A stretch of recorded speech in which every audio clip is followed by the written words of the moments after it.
What's going on, everyone? It's Dave from Smart Fitness, and I'm back here with my boy Luke. Hello, everybody. Today, we're going to talk to you guys about a little something called supplementation. Now, I'm sure everyone knows a thing or two about supplementation, but what I want to know is, do you really know about what you're taking, why you should take it, why you shouldn't take it? That is right. So we're going to talk about a few major supplements out there on the market. Some that, in my opinion, are a scam to get money. Some that you could live without. And some that you could be taking to better your gains. So we're going to start real quick with the topic of mass gainers. For those of you that don't know, a mass gainer is typically some sort of supplement in powder form where you add water to it and it becomes a liquefied drink, and it's got a high density of calories, typically around 1,000. Costs, what would you say, like $100 for 10 pounds? 10-pound jug. So really, if you sit there and calculate it, per serving. Keep in mind, each serving is about 4 scoops. Like, they're big servings, too, Yeah, so you go through it fast. And it's not little scoops either. Some of them Yeah. are like friggin' 3 or 4 tablespoons or regular scoop equivalents to what you get in whey protein, which we'll be discussing. Mini buckets, basically. Yeah, so it's a lot. But regardless, you're probably really only going to get out of this $100 like 15 to 20 uses out of it. So that's not even a month.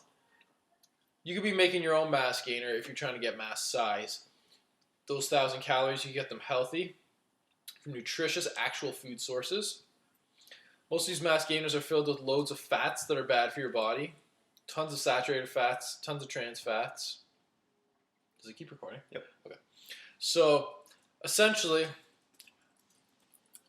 to me, I don't see any need why you should be buying money on this mutant mass or concrete muscle mass or any of those derivatives. It's kind of irrelevant, in my opinion.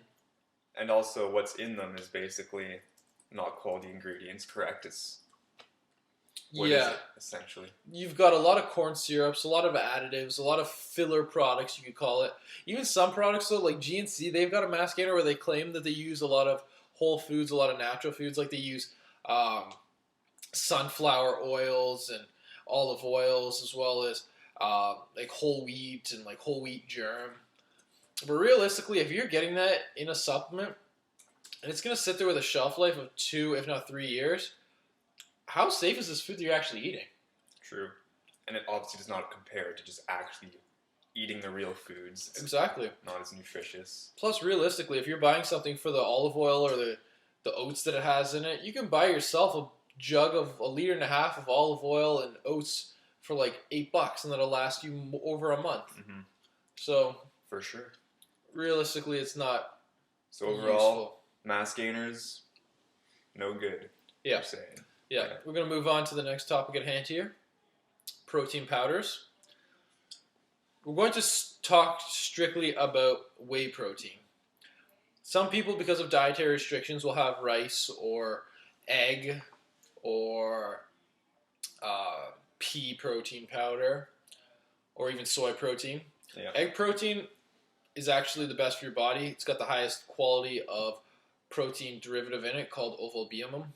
I definitely destroyed that word, but I think it's called ovalbumin. Yeah, ovalbumin. Sorry, guys.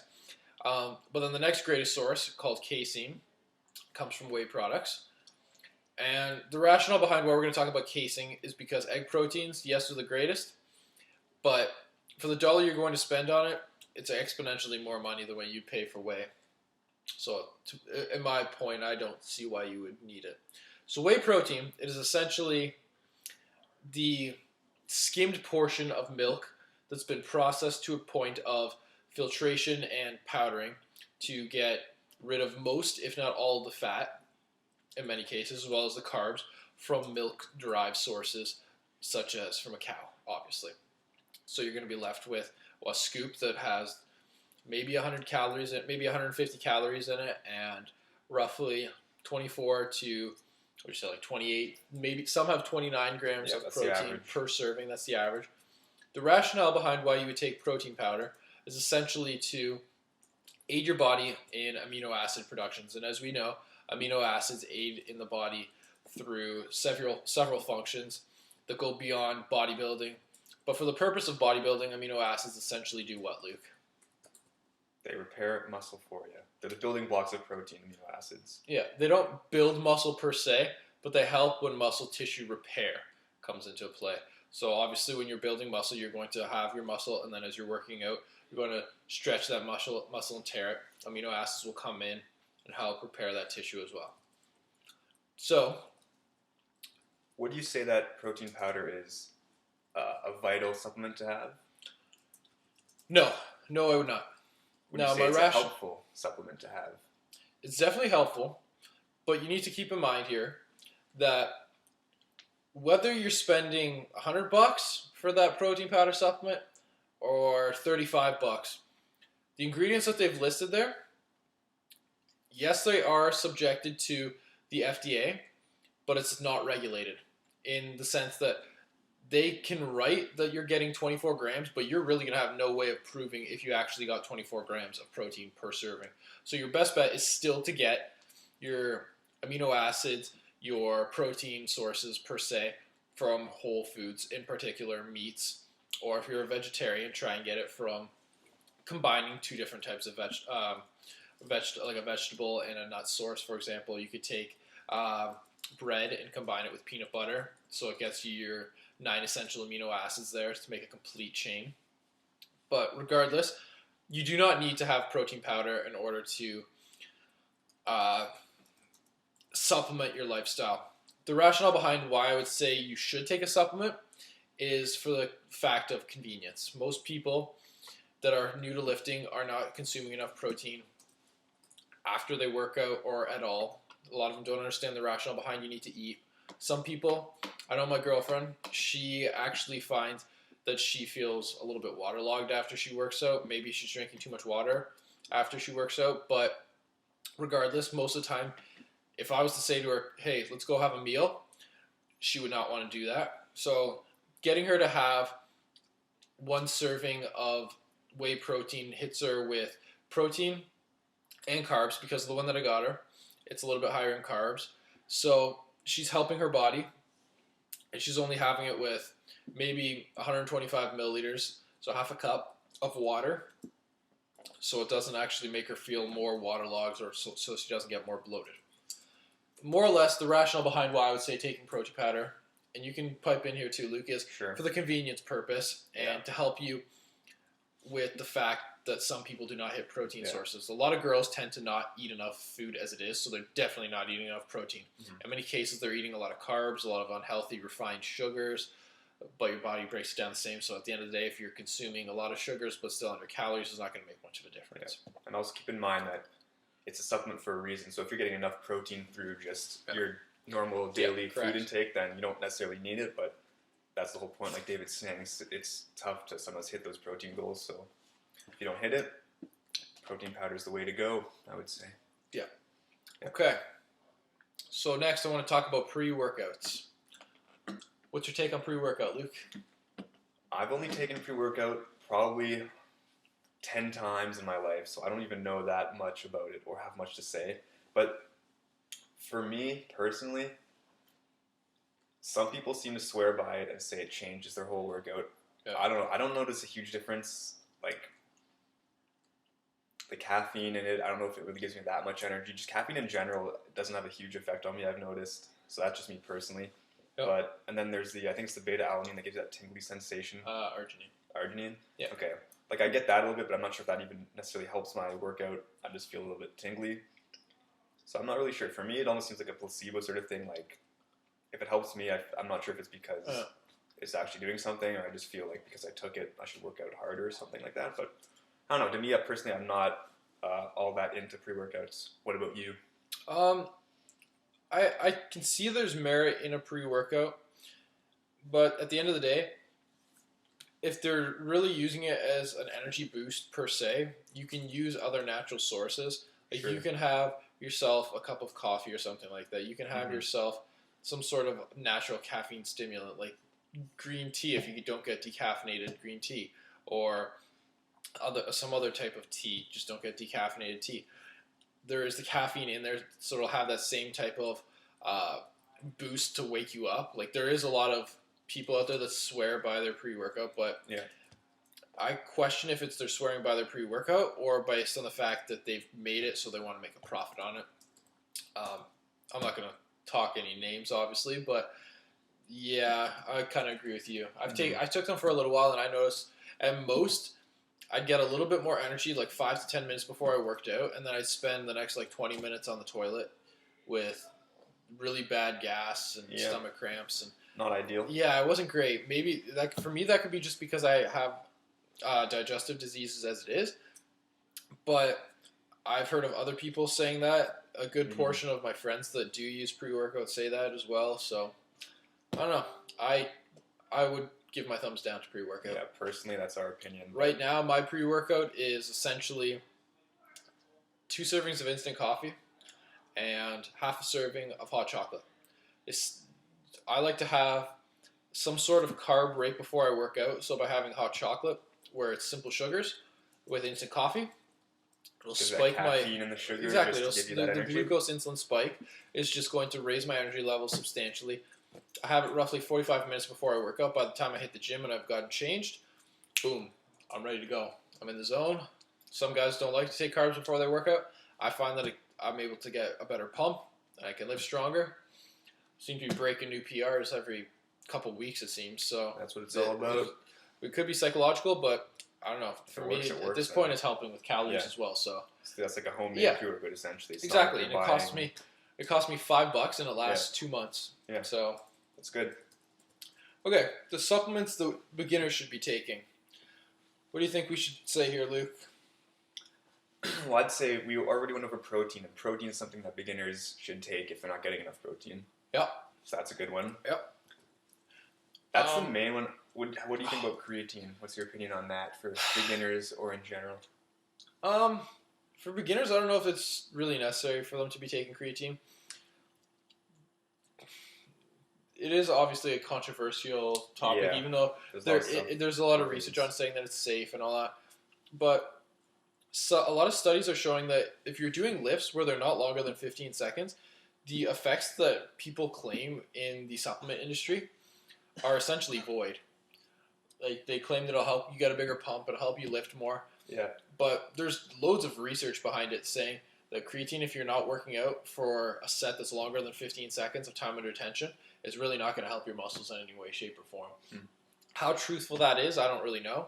We both use creatine on occasion. Yeah. Obviously cycling on, cycling off. But as for how much our lifts have changed, I haven't noticed a substantial amount. It's more I've taken it out of convenience because obviously I get discounts being a personal trainer. So a lot of times I end up getting either free samples or it's like a buy one, get the other one half off or something like that. So it ends up costing me like $3 or $4. Yeah, so, even so, it's not very expensive as it is. Exactly.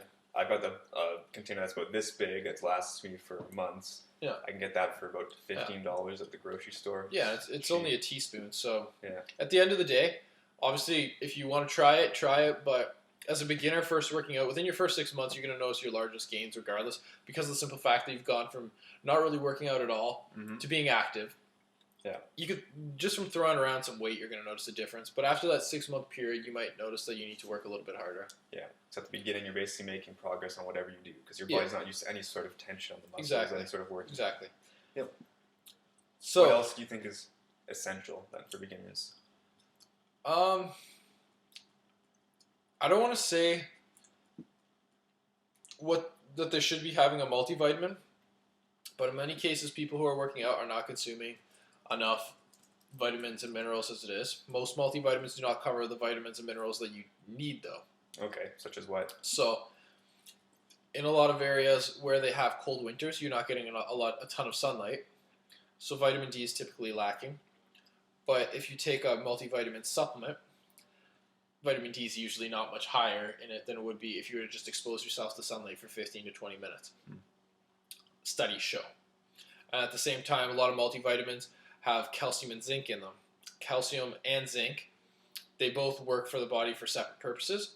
But when you have a supplement that has both of them together, they counteract and are rendered almost useless. Interesting. So it's questionable as to whether a multivitamin works in such cases. However, if your diet is really poor or you don't believe that you're getting the proper vitamins and minerals, I would, by all means, grab yourself a multivitamin. It's like $17.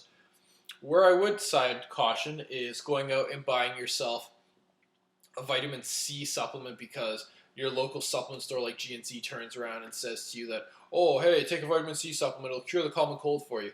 That kind of stuff is complete and total crap.